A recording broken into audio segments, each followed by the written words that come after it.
მე მგონი რომ ბევრ კითხვას შეძლების დაგვარად, რასაკვირველია, უნდა გაეცეს პასუხი. მაგრამ თქვენი ცნებართვით ჩემს ამ ვიდეო მონოლოგს დავიწყებ სხვა ამბით და ერთი ინფორმაციით, რომელიც მე მაქვს დადასტურებული ეს ინფორმაცია არ არის ერთადერთი წყარო მყავს. გულახდილად გეტყვით, მაგრამ ის იმდენად მნიშვნელოვანი ამბავია, რომ ვალდებული ვარ გაგიზიაროთ. საქართველოს დე-ფაქტო ხელისუფლების წარმომადგენლები, ირაკლი კობახიძე, შალვა პაპუაშვილი, მაკა ბოჭორიშვილი, დარსალიას ვინ ეკითხება, მაგრამ დარსალია, მამუკა მდინარაძე და სხვები, განიხილავენ და ეს ძალიან მნიშვნელოვანი ზნა არის, განიხილავენ თეირანში გამგზავრებას და თუ სამგლოვიარო ღონისძიებები გაიმართება, დაკრძალვის ცერემონიაც თუ გაიმართება, დასწრებას თეირანში ალი ხამენეის დაკრძალვის ცერემონიაზე. მონაწილეობის მიღებას ცერემონიაში.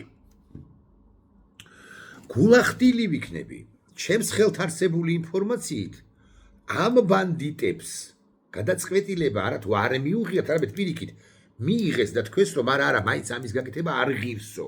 იმიტომ რომ თუ ქვეყნის შიგნით და თუ ფარგლებს გარეთ, ქვეყნის ფარგლებს გარეთ, ამასო არასწორად გაიგებენ. მაგრამ თავადის ფაქტი, რომ საქართველოს დე-ფაქტო ხელისუფლების 5-ეულში, 10-ეულში თუ 20-ეულში დაისვა ეს საკითხი, რომ ჩვენში დარჩეს და უკაცრავად ჟარგონის სლენგისთვის მამენტ ხომ არ წავიდეთ და უშუალოდ ხომ არ დავესწროთ თეირანში ამ სამგლოვიარო ცერემონიას, ამ პანაშვილი გასვენებას, ეს უკვე არის პრობლემა. ეს უკვე არის მადასტურებელი არა მხოლოდ იმისა, რომ ომში გვითრევენ, არაადეკვატურები არის, არა ადეკვატური არ არის ადეკვატური სიტყვა, ადეკვატური შეფასება მათი. ვერ არიან. ეხლა კი ბატონო, შემიძლია ბევრი ვილაპარაკო იმაზე, რომ ამასაც მოსკოვი გარდახობს მათ. საერთოდ ყველაფრის, ყველა მათი ქმედების მოსკოვის კარნახით გამართლება შეიძლება, მაგრამ 1-2-ჯერ 100-დან ესენი დამოუკიდებლადაც მოქმედებენ და არ გამოვრიცხავ რომ ეს ფიქრი დაშვება, რომ გაემგზავროთ თეირანში, მათ შეშლილ გონებებში მომწიფდა. არა, არ მიდიან კვლავ ვიმეორებ. სამაგიეროდ მიდიან მაღალი ალბათობით საელჩოში. და საელჩოში გააკეთებენ ჩანაწერს, მაგალითად კობახიძე, ალბათ უფრო კობახიძე, ან მინიმუმ ბოჭორიშვილი, დარსალიას დონემდე არ დატოვებენ ამას, როგორც ჩანს. ჩვენ უხარებას გამოვთქვავთ ალი ხამენეის გარდაცვალების. არა ლიკვიდაციის, ცხადი ამას ვერ იტყვიან. ხო? არა განადგურების, ამასაც ვერ იტყვიან. ამას არათუ საელჩოში ვერ ჩაწერეს სამგლოვიარო თუ სამძიმრის წიგნში, არამედ ვერბალურადაც კი, აი კომენტარის დროსაც კი ვერ ამბობენ სიტყვას, ვერ წარმოთქვამენ სიტყვას განადგურება. რა არგუმენტები აქვთ? რას ამბობენ, რატო ვაკეთებთ ამასო? არა, არაფერს არ ამბობენ, გულახდილად გეტყვით, ამას კი არა ნებისმიერი სხვა კითხვით რომ მიმართავ ნებისმიერ მათ ბანდიტ დეპუტატს, მაგალითად ნინო იაწილოსას. ის გიტრიალდება და გეუბნება, რომ თქვენ ხარობთ იმედის დასანქციებით, ხო, მე ვხარობ. იმედის დასანქციებით. კითხვაზე პასუხი გაცემულია, ახლა მიპასუხეთ თქვენ. ჩემს მიერ დასმულ კითხვაზე. მე ვხარობ და დავასაბუთებ, ხო? თუ გნებავთ, იმიტომ რომ ეს არის რუსული პროპაგანდის გამავრცელებელი არხი. ეს არის რუსული ჰიბრიდული იარაღის ერთ-ერთი ელემენტი. ვხარობ, არავინ არ მემეტება პერსონალურ დონეზე, ყველაზე უფრო მეტად ვინც უკაცრავად კიდევ ამ სიტყვისთვის, ვინც არ მევასებიან, არ მომწონს ამ არხზე. ისინიც კი არ მემეტება პერსონალური სანქციებისათვის, გაუბედურებისათვის. ისევ საგარეიშვილი თამარი უნდა ვახსენო, არავინ არ ვაპირებთ ვინმესთვის საფლავების გათხრას და მე ცეკვა როკვას, ვინმეს საფლავებზე ან ეპიტაფიების მიწერას. მაგრამ ამავდროულად არხი, როგორც პროპაგანდის, რუსული პროპაგანდის იარაღი, გვემეტება კი არა, მე მიხარია, რომ დასუსტდება მინიმუმ და შეიძლება გაქრეს კიდეც ტელესივრციდან. რამდენადაც კლავ ვიმეორებ არის რუსული არხი. და ქალბატონი ცაგარეიშვილი უკვე მეორედ უნდა ვახსენო და წინა ვიდეობლოგში მთელი ვიდეობლოგი მიუძღვენ იმას ვიდეობლოგის მნიშვნელოვანი ნაწილი ხაზგასმით მინდა ვთქვა ქალბატონი თამარ ცაგარეიშვილი თურმე ბრძანებს ერთ-ერთ ეპიზოდში რომ იმედიდან რაღაცა ინფორმაცია ვრცელდება არ ვრცელდება მაყურებელს მიმართავ არანაირი ინფორმაცია აქცენტები კეთდება რუსული ან ხშირად ღია რუსული ტექსტებითაც გამოდის იმედის ნებისმიერი წამყვანი მაგალითად ან რესპონდენტი მაგალითად აღარ მახსოვს რა გვარია ეს კაცი ამ იმედის კვირაში ერთ-ერთმა ჟურნალისტად წოდებულმა გააკეთა ბრიტანულ სანქციებზე რაღაცა სიუჟეტი და იქ ჩართო პირი გვარი არ მახსოვს უბრალოდ იმ პირის ბრიტანელი რომელიც ერთი ხანობა მოსკოვში საელჩოში მუშაობდა ყოფილი დიპლომატი დავარქვათ ასე არ მახსოვს გვარი რომელიც რუსულ მესიჯებს ავწირებდა ამ ჟურნალისტ თუ ჩიხლაძეს თუ მთლიანად არხის მესვეურებს მინდა ვკითხო როგორ ვერ მონახეთ ბრიტანელებში ამ პირის გარდა სხვა რომელიმე რესპონდენტი ანუ ნორმალური ეს კი ეს ტიპი ვინც იყო რესპონდენტი მაღალზე გარკვეულზე მაღალი ალბათობით არის ფსბ-ის აგენტი მაგრამ ჩვენ ხო ამაზე არ ვლაპარაკობთ ჩვენ ვლაპარაკობთ ახლა ესენი მივლენ თუ არა საელჩოში და მივლენ საელჩოში და კითხვა მაქვს კიდევ ერთხელ გავიმეორებ ამ კითხვას საკუთარ თავს როგორ იმართლებენ ანუ რას ამბობენ გეტყვით რას აპირებენ უფრო ზუსტი რომ ვიყო ისინი აპირებენ ამის თქმას რომ აი ალიევმა აზერბაიჯანის ლიდერმაც მიუსამძიმრა ირანელ ხალხსო ასია გულახდილებით თუ ვიქნებით ალიევმა მიუსამძიმრა ირანელ ხალხს ოღონდ არსებითი განსხვავება აზერბაიჯანსა და საქართველოს შორის საქართველოს არ აქვს სახმელეთო საზღვარი ირანთან არ ვიცი იცით თუ არა დეპუტატებად წოდებულების უმრავლესობას მიმართავ არ იცით ალბათ სახმელეთო საზღვარი არ აქვს საქართველოს ირანთან აზერბაიჯანს აქვს აზერბაიჯანისთვის მეტი სიფრთხილეა საჭირო რომ მისამართოდ რომ ისვრის ეს ირანი ემანდ მართლა არ ჩამოვარდეს ერთი რაკეტა არა მაინც და მაინც ბაქოში არამედ საზღვრისპირა რომელიმე სოფელში ან დასახლებულ პუნქტში. ამიტომ აზერბაიჯანი ცოტა უფრო დიპლომატიური უნდა იყოს კიდე, ცოტა უფრო ფრთხილი უნდა გაჩუმდეს. ან მისი სადაზვერვო ინფორმაციები გაცილებით სერიოზულია ვიდრე მამუკა მდინარაძის მიერ მოპოვებული სადაზვერვო ინფორმაციები და რაღა იაკეთებს ალიევი ეს განცხადებას, ამგვარ განცხადებას, ანუ უსამძიმრებს. მან იცის მისმა უწყებებმა იციან რომ შემთხვევით ემანდ აზერბაიჯანი შეიძლება გახდეს გარკვეულ შემთხვევაში სამიზნე და ამან იქნება და დაიცვას აზერბაიჯანის 2, 3 თუ 5 სოფელი, 2 სოფელი. საქართველოს ამგვარი საფრთხე როგორც ასეთი არ ემუქრება. ხაზგასმით ვამბობ და პირიქით ამგვარი დაუბალანსებელი კი არა.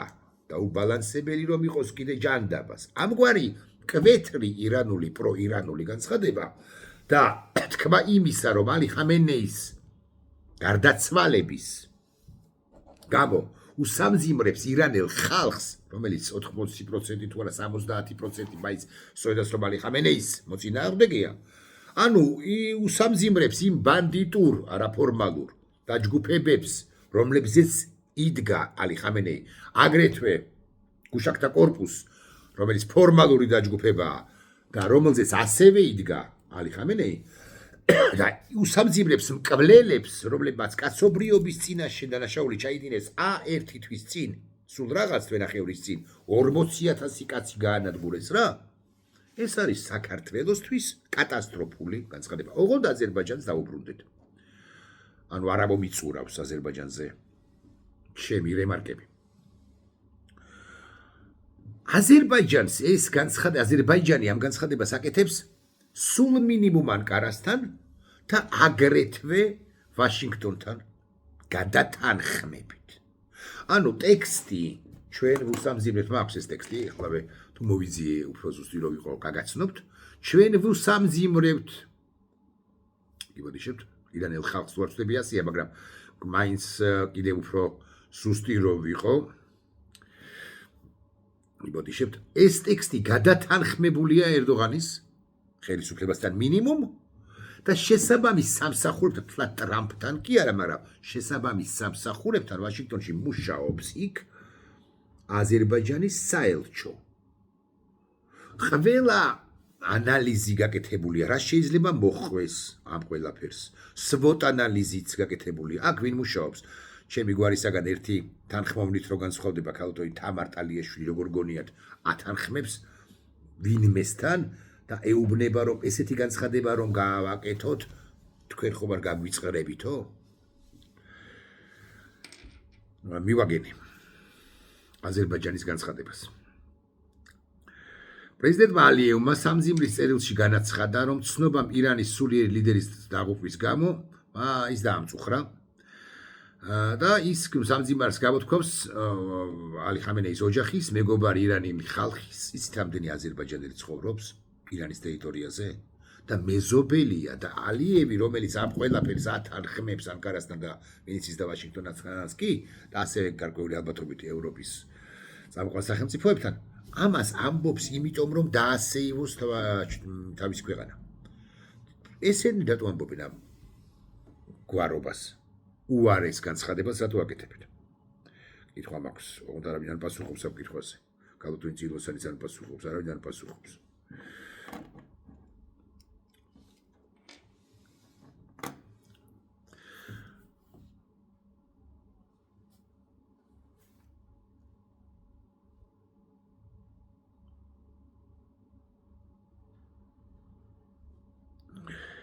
ხო.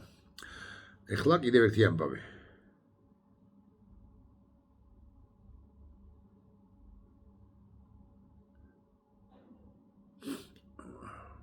აბა ეს ინფორმაციას გადავამოწმებ თქვენის ნებართვით. აი სულ ლაივში მოდის ეს ინფორმაციები და აქედან გამომდინარე შეიძლება არც იცოდე რა ხდება. აი ეს რაღაცა წერ და აიტვირთება ეს ვიდეო ბლოგი დაახლოებით არის 9 საათში ამ წუთიდან, ხო?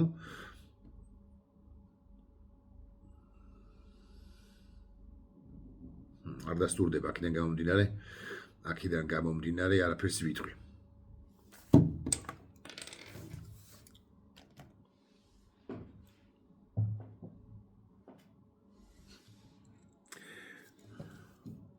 როგორ გაგრძელდება ეს პროცესები ირანში, ამაზე ვიტყვი პარემ. გააჩნია რა ამოცანებს ისახავს ამერიკის შეერთებული შტატები პირველ ყოვლისა. და მეორე მხრივ გააჩნია რა წინააღმდეგობას გაუწევს ირანი დარჩენილი ნაწილი, ირანის ელიტის დარჩენილი ნაწილი ისრაელსა და შეერთებულ შტატებს. თუ წინააღმდეგობა შეწყდა ახლავე, ხვალვე უხეშად, დღესვე უხეშად. ამერიკის შეერთებული შტატები განიხილავს რასაკვირველია ვენესუელის ერთგვარ სცენარს. გარკვეულ შემთხვევებში, გარკვეული ვარიანტი არის ამგვარი, რომ დროებითი მთავრობა დაინიშნება, რომელიც ირანს მიიყვანს ახალ სეკულარულ სახელმწიფომდე არჩევნების გზითაც მათ შორის, კი არა პირველ ყოვლისა. მეორე ვარიანტია, რომ დროებითი მთავრობა დაინიშნება, მაგრამ არ მიიყვანს და განადგურდება ბირთვული ობიექტები და ამით დაკმაყოფილდება შეერთებული შტატები. ეს უნდა გაიგოთ კარგად დამოუკიდებლად იმისა, რა განცხადებები ისმის ვაშინგტონიდან, თუ ტრამპის, თუ ადმინისტრაციის, თუ სახელმწიფო დეპარტამენტის, თუ სენატორების მხრიდან, მაგალითად ლინდსი გრემმაც გააკეთა განცხადება.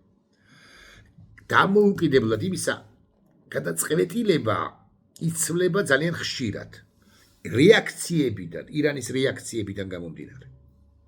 ამიტომ მე არ გამოვრიცხავ იმას, რომ აქ იყოს გათამაშდეს ვენესუელის ამბავი. ოღონდ განსხვავებით ვენესუელისაგან, შეერთებულ შტატებს ირანში პარტნიორი როგორც ჩანს აღარ ეგულება, იმიტომ რომ ვინც შეიძლებოდა პარტნიორი ყოფილიყო ისინი ტრამპის თქმით განადგურებულნი არიან, ხოლო ვინც ახლა არის ხელისუფლების მართავს დღევანდელ ირანს, ისინი პარტნიორობაზე როგორც ჩანს არ მოდიან და ბოლომდე ამბობენ, ბოლომდე აცხადებენ, რომ დაიცავენ ირანის ისლამურ რესპუბლიკას. და არა მარტო ამბობენ, არამედ უმისამართოდ ისვრიან კიდეც. აქედან გამომდინარე განსხვავებით აგვარია ეს კარი როდრიგესისაგან, რომელიც მადუროს მარჯვენა ხელი იყო და რომელიც ადეკვატური გახდა, ოღონდ დროებით იმმართველია მაინც ვენესუელაში, იმიტომ რომ არჩევნები ადრე იქნება თუ გვიან ჩატარდება, აქ შეიძლება ვერც მონახოს პარტნიორი შეერთებულმა შტატებმა და მეცაც გეტყვით, შეიძლება მოხდეს ის, რომ ვერც აირჩიოს ირანმა ახალი სულიერი ლიდერი.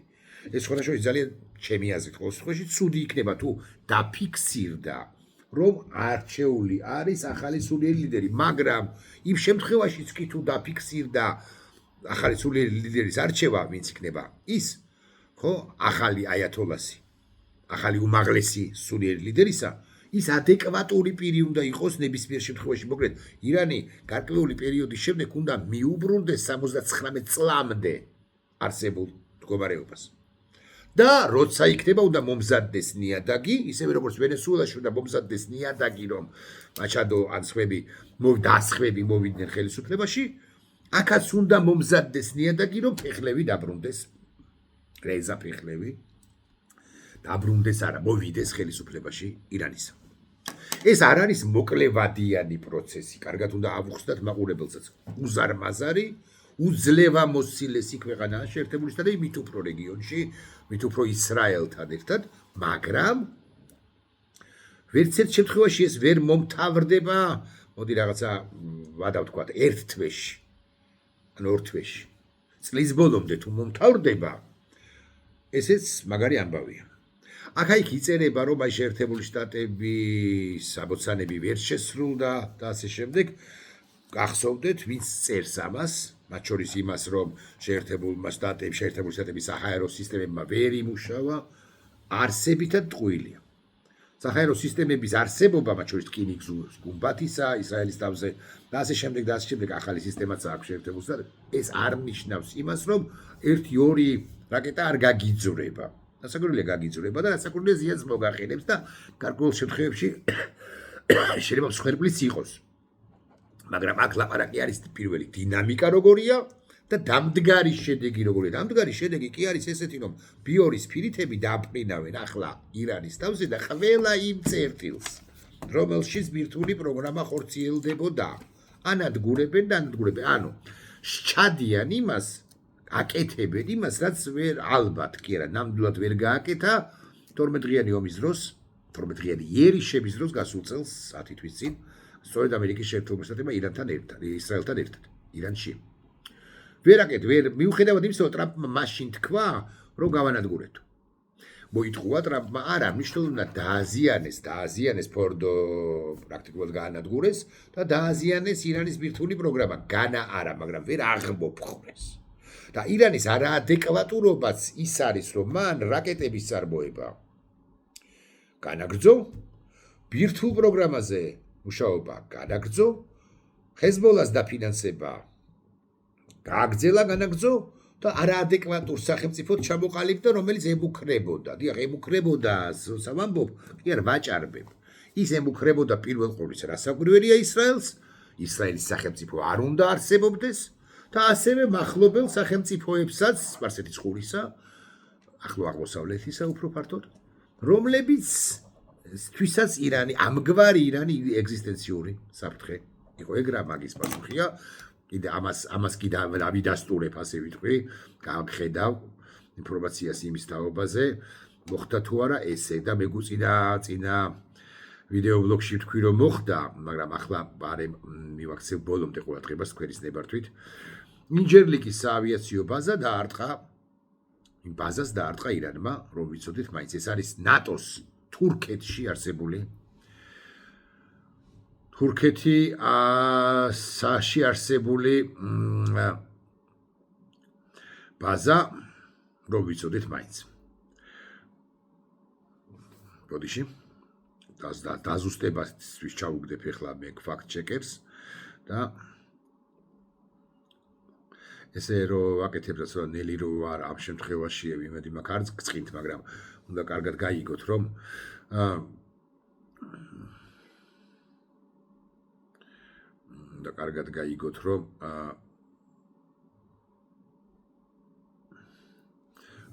ამის გაკეთება აუცილებელია, დაზუსტებული ინფორმაცია მოგეწოდოთ, არა, ფაქტ-ჩეკერი მეუბნება, რომ არ არსებობს სანდო დადასტურება, რომ შეერთებული შტატების ან თურქეთის ოფიციალური პირების, ასე ვთქვათ, მოკლედ და წამყვანი მედია საშუალებებით არ ამბობენ ამას, რომ დარტყმა განხორციელდა ინჯერლიკის ბაზაზე. ან თურქეთში მდებარე სხვა ამერიკულ ობიექტებზე. ჰეიბერ გლობალის მიერ გავრცელებულ ვიდეოებში ჩანს დაუდასტურებელი ნათებები და ბაზის მიმდებარე ნათებები ბაზის მიმდებარე ტერიტორიაზე. ირანმა იერიში მიიტანა ყატარზე არაბთა გაერთიანებულ საემიროებში, ქუვეითსა და სხვა ქვეყნებში, არა თურქეთში ჯერჯერობით. მოკლედ ეს ინფორმაცია არ დასტურდება, ასე რომ უნდა მომიტევოთ. მაგრამ ამ დინამიკაში ყველაფერი მოგვეტევება, რომ ვიცოდეთ მაინც. მოკლედ, ესენი მიდიან კამერებს, მათ შორის იმედის კამერასაც, აი იმედის ჟურნალისტს. მე თუ გნებავთ ურჩევ, რა კითხვა უნდა უსვან ირაკლი გობახიძეს. როცა მივლენ ესენი ბოჯორიშვილი გობახიძე და პაპუაშვილი.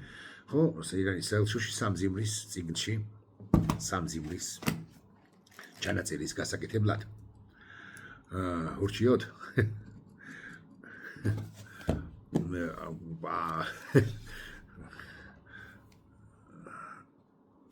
ვერ გაბედავენ, თორე ურჩევთ. ნახვამდის.